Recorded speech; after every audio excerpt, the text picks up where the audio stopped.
Jangan menjadi batu sandungan. Karena itu apabila makanan menjadi batu sandungan bagi saudaraku, aku untuk selama-lamanya tidak akan mau makan daging lagi, supaya aku jangan menjadi batu sandungan bagi saudaraku.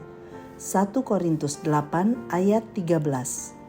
Sahabat Iktus, di depan orang buta janganlah kau taruh batu sandungan. Imamat 19 ayat 14. Menaruh batu bata atau rintangan lain di tengah jalan orang buta adalah tindakan yang kejam, karena pastilah ia jatuh tersandung karena tidak dapat melihatnya.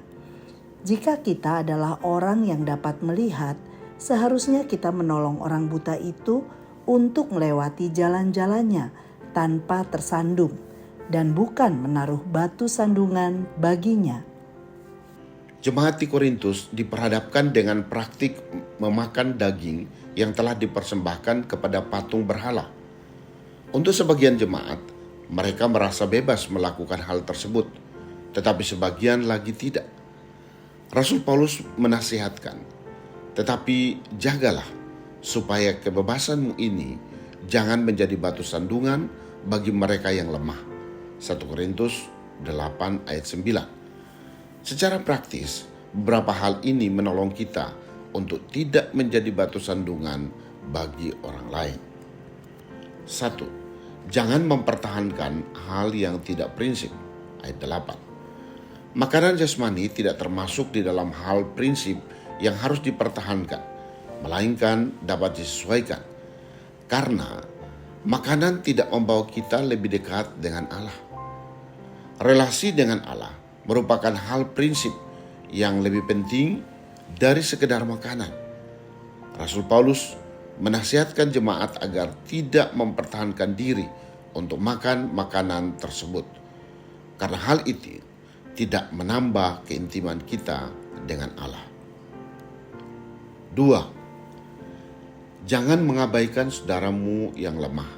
Ayat 9 sampai ayat 11. Yang dimaksud dengan saudaramu yang lemah adalah mereka menganggap bahwa makan makanan yang sudah dipersembahkan kepada berhala adalah dosa. Rasul Paulus mendorong jemaat yang kuat untuk tidak mengabaikan mereka yang lemah. Mereka yang lemah bisa jatuh melihat orang yang kuat memakan makanan yang telah dipersembahkan kepada berhala. Hati-hati supaya kita tidak menjatuhkan orang yang lemah. 3. Jangan berdosa terhadap Kristus. Ayat 12 dan ayat 13. Dari ayat 12, Rasul Paulus menyatakan bahwa sikap melukai hati nurani mereka yang lemah pada hakikatnya telah berdosa terhadap Kristus. Karena itu, Rasul Paulus bertekad bahwa jika makanan telah menjadi batu sandungan bagi mereka yang lemah, maka ia tidak mau makan daging lagi untuk selama-lamanya. Tujuannya adalah agar tidak menutup jalan keselamatan bagi mereka yang lemah. Sahabat Iktus yang dikasihi Tuhan, apakah aku dapat membedakan hal prinsip dan praktis sehingga aku tidak menjadi batu sandungan karena mempertahankan yang tidak penting?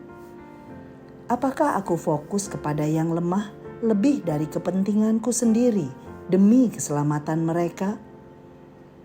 Adakah tindakanku yang membuat orang tersandung sehingga tidak sedia percaya kepada Kristus?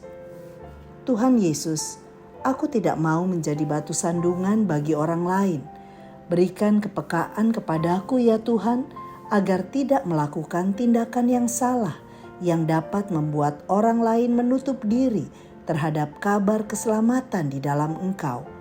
Aku ingin menjadi berkat bagi saudara-saudaraku, bagi bangsa ini, bahkan dunia ini, dan pertama-tama melalui kesaksian hidupku yang berkenan kepadamu. Amin. Jika belum dapat melakukan sesuatu bagi mereka yang lemah, setidaknya janganlah menjadi batu sandungan.